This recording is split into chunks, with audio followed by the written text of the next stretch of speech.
Olá, sejam muito bem-vindos a mais uma edição do Conexão Ibérica. Este é o seu programa semanal onde falamos sobre tudo o que aconteceu nos últimos 7 dias em Portugal e Espanha. Para mais um programa tenho comigo o meu colega Pablo Gonzalez. Olá, Pablo, tudo bem? Todo bien. Quais é que foram as notícias da semana? Bueno, pues las tres noticias más importantes son que la cátedra FUNIBER anuncia la maestría en Historia, Geopolítica y Globalización de Iberoamérica y la Iberofonía. Segundo lugar, la AECT Río Miño critica la ausencia de soluciones estructurales en la declaración de la Cumbre Luso-Española. Y por último, Abanca reúne a los reguladores en Lisboa bajo el lema "Ante los desafíos de la geopolítica y la IA, una visión ibérica". Vamos começar com esta nova cátedra, esta nova cadeira da FUNIBER. O tema em si é muito válido numa altura em que cada vez mais a geopolítica pesa nas nossas vidas públicas, certo? Sí, ¿no? Y había pues un vacío, ¿no? de los estudios vistos así, ¿no? En conjunto para todos los países de lengua española y portuguesa. Esto no se hace de un día para otro, es decir, esto viene trabajándose desde hace años. Nosotros venimos acompañando un poco e incluso asesorando y apoyando de alguna manera, divulgando.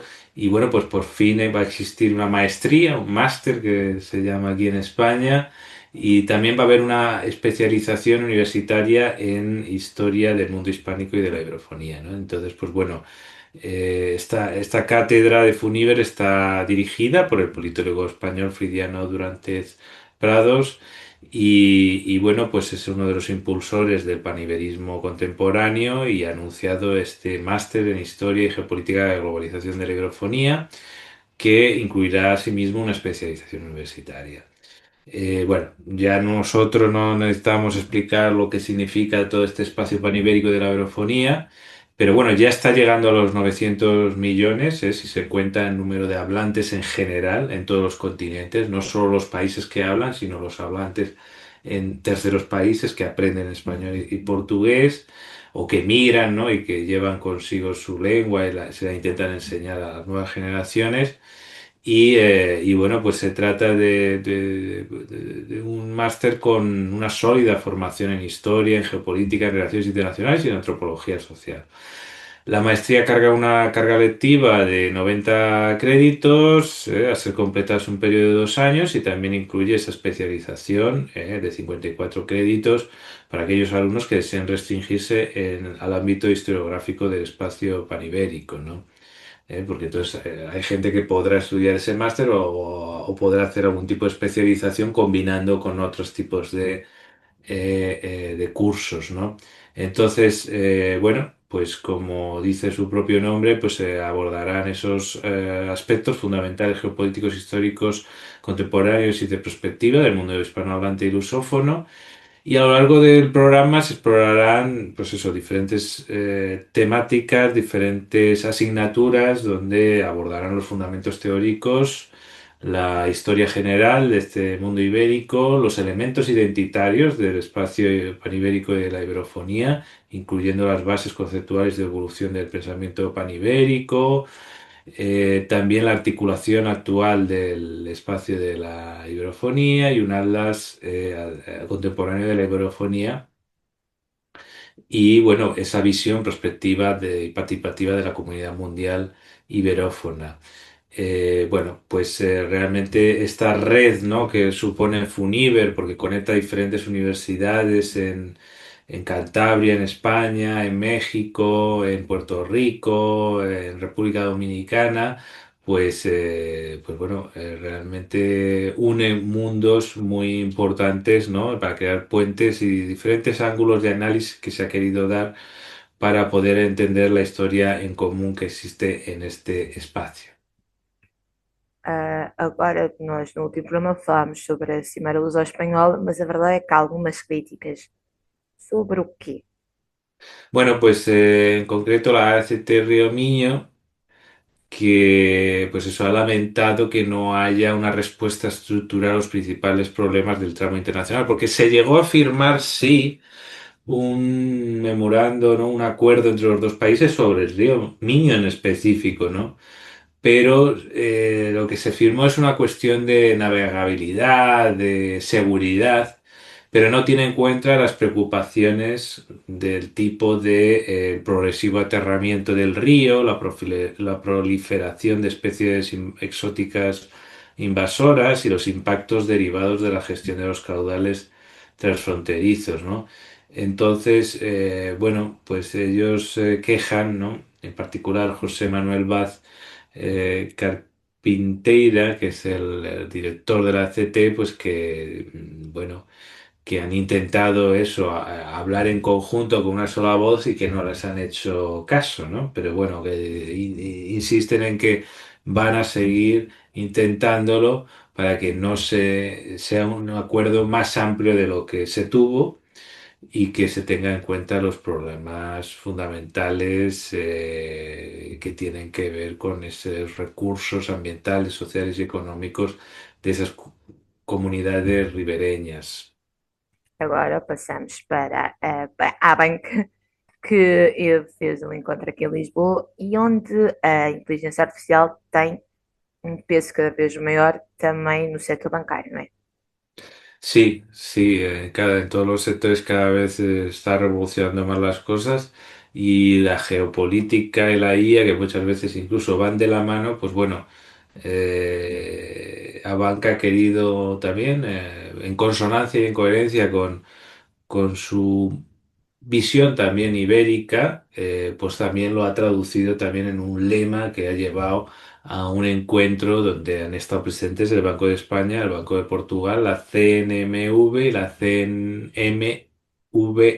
¿no? Que son las comisiones que regulan la competencia en ambos países, ¿no? Han asistido en torno a 170 personas en esas quintas jornadas de finanzas sostenibles y bueno, pues la verdad que bueno, estuvo allí presente el presidente de Abanca, Juan Carlos Escotet Rodríguez, y ha subrayado que la sostenibilidad ha dejado de ser un eje complementario para que sea un factor fundamental de competitividad, ¿no?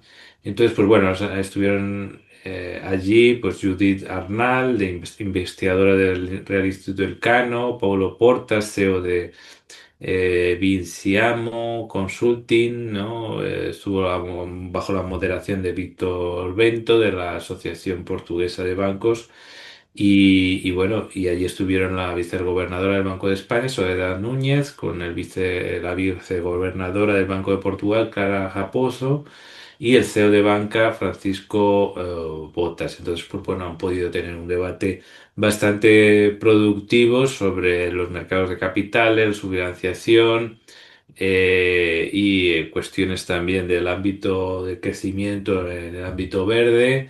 Y bueno, pues la verdad que es muy interesante que también estos ámbitos bancarios estén en esa visión vanguardista, ¿no? de la geopolítica y la IA en clave ibérica. Hasta aquí mis tres temas, ¿cuáles han sido los tuyos? Continuamos um pouco com a geopolítica e com a política, não só em Portugal, mas também fora, passando para uma exposição que fala sobre a abolição da pena de morte em Portugal e a Espanha. E para terminar, temos finalmente a visita do líder do governo da região de Macau, também a Portugal e a Espanha. Vamos con esa primera celebración del 10 de junio por parte de Seguro, que ya se sabe algunas cosas, ¿no? Exatamente, então o agora presidente António José Seguro já entrou a trabalho, já promulgou as suas primeiras leis, já deu os seus primeiros puxões de orelhas muito singelos ao governo dos Montenegros, já ouviu os partidos e também já anunciou onde vai fazer as suas primeiras presidências abertas, que foi um conceito criado por Mário Soares, vai ser já depois da Páscoa, nas regiões mais afetadas pelas últimas tempestades, e também onde vai fazer o 10 de junho, o primeiro como Presidente da República de Portugal. Bem, tal como temos visto nos últimos 10 anos, onde tivemos Marcelo Rebelo de Sousa, onde tivemos metade das celebrações dentro de Portugal continental e a outra metade junto das comunidades, porque afinal o 10 de junho é o dia de Portugal, de Camões e das comunidades portuguesas, António José Seguro anunciou que o primeiro 10 de junho como Presidente de Portugal será primeiro nos Açores, onde os Açores e a Madeira comemoram o seu aniversário como regiões autónomas, e também numa altura também não podemos, aí entrar a geopolítica, não podemos esquecer da história da base das lajes e de Portugal deixou, mas que Trump disse que Portugal e outros países podiam usar as bases e não pedia autorização a ninguém, ou seja, é quase como uma forma de seguro dizer não, esta região é Portugal. E o outro sítio, ou seja, fora do país, será o Luxemburgo, que tem uma grande comunidade portuguesa. Como disseste há pouco, há vários sítios onde não falam português ou espanhol, mas há comunidades tão fortes que a língua é falada no sítio. O Luxemburgo é um dos sítios onde o português está muito disseminado. Bem, para além de sabermos onde vai ser o 10 de julho, ou seja, nos Açores e no Luxemburgo, ainda não sabemos qual será a primeira visita oficial ao estrangeiro de António José II, mas acredito que seja, que aconteça antes do 10 de julho. Agora, passando para a política internacional que está tudo ligado. Depois de, em Portugal, Montenegro ter se encontrado com o seguro, Montenegro ter ido ao Parlamento, onde se está a discutir vários assuntos, desde o apertar das leis de imigração, vamos assim dizer, ou a reforma da lei laboral, algo que seguro pediu para que o governo e os parceiros sociais entrem em acordo. Montenegro viajou até Bruxelas para participar no Conselho Europeu, com todos os líderes, com a participação também de António Guterres, que está no seu último ano como líder, como secretário-geral das Nações Unidas, e onde o principal tema foi a guerra no Médio Oriente, e onde todos os participantes tiveram em consonância no seu pedido de não à guerra. Começamos com Pedro Sánchez, que foi talvez a voz europeia, disse mais abertamente que esta guerra não tinha qualquer tipo de sentido, com António Costa dizer também que ainda não percebe muito bem o porquê da guerra no Médio Oriente. A verdade é que os preços estão a disparar e evitar encarecer. Logo, António Costa é um dos nomes que pediu que se volte a um atuar mais diplomático, ao próprio secretário-geral das Nações Unidas, António Guterres, que pediu para que os países envolvidos parem com o conflito. Bem, continuando a falar sobre o antigo primeiro-ministro de Portugal, António Costa, também expressou junto do atual primeiro-ministro de Portugal, Luís Montenegro, muitos portugueses juntos ao mesmo tempo, ou ainda o seu apoio devido ao comboio de tempestades que Portugal e Espanha tiveram logo no início deste ano de 2026, e Montenegro agradeceu e disse lá na Europa que provavelmente no fim do ano o país acabaria com um déficit, não só devido à situação das tempestades, que é necessário reconstruir muita coisa, mas também esta guerra e com o aumento de preços e os apoios que os diferentes países estão a tentar apresentar, especialmente a tentar que o consumo de energia não fique tão caro, vai também fazer com que o déficit dispare. Só para terminar, o PS, o José Luís Carneiro, foi reeleito como secretário-geral do PS e, entretanto, já voou para a Venezuela para fazer uma visita internacional, onde se vai encontrar não só com os líderes da comunidade portuguesa naquele país, mas também tem reuniões marcadas com membros da Assembleia Nacional e com o governo de Delcy Rodrigues. Mas José Luís Carneiro, antes de sair de Lisboa, anunciou esta visita a Montenegro, ou seja, segundo o PS, o governo de Portugal sabe perfeitamente que o seu líder dos socialistas, vai se encontrar com o governo atual da Venezuela. Muy bien. En relación a una exposición sobre la lucha por la abolición de la pena de muerte en Portugal y España, ¿qué nos puedes contar? Exato, então está uma exposição que terá um cariz itinerante e vai passar por um dos sítios, para além da Torre do Tom, vai passar pelo Estado de Coimbra, vai passar por Espanha, a Amnistia Internacional aqui também em Lisboa, vai passar por vários sítios. Bem, esta exposição conta a história da luta pela abolição da pena de morte, não só em Portugal, mas também em Espanha, e pretende demonstrar aos mais jovens que uma das bases do ser europeu, e não podemos esquecer que Portugal e Espanha estão a celebrar a sua entrada em conjunto para o grupo europeu, é o respeito pelos direitos humanos e pelo valor da vida humana.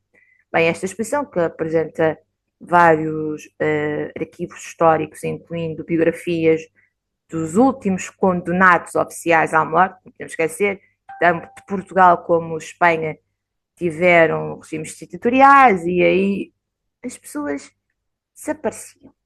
Mas pronto, oficialmente Portugal é considerado e tudo um dos primeiros países do mundo a abolir a pena de morte, e isto ainda é no século XIX. Bem, aqui em Portugal é muito contado e tudo nas escolas que o último condenado à morte era o assassino do Aqueduto das Águas Vivas. Quem conhece mais ou menos Lisboa, há um aqueduto enorme, quase que corta a cidade de uma ponta à outra, e que era possível passar por cima, e havia alguém que atirava, roubava as pessoas e atirava as pessoas cá para baixo. E que supostamente terá sido esse o último condenado à morte. Na realidade, pode ter sido o mais conhecido, mas a verdade é que o último condenado à morte foi alguém na zona do Algarve que estava envolvida na luta entre liberais e absolutistas em Portugal, por isso já foi há muito, muito tempo. No caso espanhol, os últimos condenados à morte oficial e tudo foi durante o regime franquista, mas que na Constituição de 90 e 95 vem que, na Constituição, que está completamente abolida a pena de morte nos dois países, e esta exposição, que entretanto já estreou, mostra um pouco a história não só dos últimos condenados, mas também daqueles que lutaram pela abolição destas penas de morte. E no caso de Portugal, muitos juristas que ajudaram a abolição desta pena de morte foram estudantes da Universidade de Coimbra, e é por isso que é um dos sítios por onde passa esta exposição. Muy bien, y ya sabemos las fechas de la visita a España y Portugal del líder del gobierno de Macao. Exatamente. Bem, a gente tem falado muito sobre Macau e sobre esta visita, que foi adiada várias vezes, mas a verdade é que esta vai ser a primeira visita fora do território chinês do líder do governo de Macau. Bem, esta visita, que vai ser, começa os primeiros 3 dias mais ou menos, começa em Portugal e depois vai para a Espanha, terá como principal objetivo impulsionar Macau como uma ponte também a nível económico com os países lusófonos e com os países de fala hispânica. E o governo de Macau será acompanhado por uma comitiva de empresários daquela região autónoma chinesa que antigamente esteve sob a soberania portuguesa. Bem, o líder de Macau, Sam Fai, vai visitar Portugal e Espanha entre os dias 17 e 23 de abril. Esta vai ser a sua primeira visita depois de ter sido reeleito líder macaense, e a verdade é que oficialmente não vem a Portugal, houve encontros em Macau, mas não vem a Portugal um líder de Macau desde 2023, ou seja, será já há cerca de uns 3 anos que não vem um líder deste governo até esta região. Macau, como temos bem falado aqui no El Trapézio, não temos a agenda completa desta visita, mas sabemos que vai ter uma forte base económica e tecnológica. Macau apresenta-se como uma plataforma ou uma ponte que pretende ligar o Oriente, a China, não só com os países lusófonos, como o trabalho que tem feito bem dizer sempre, mas também cada vez mais com os países hispânicos. E quando falamos de turismo, uma boa parte, se não a grande fatia de turistas que Macau recebe fora da China ou fora do continente asiático foi exatamente aqui, de Portugal e de Espanha. Logo, esta visita é para ajudar a estreitar ainda mais laços com os dois países.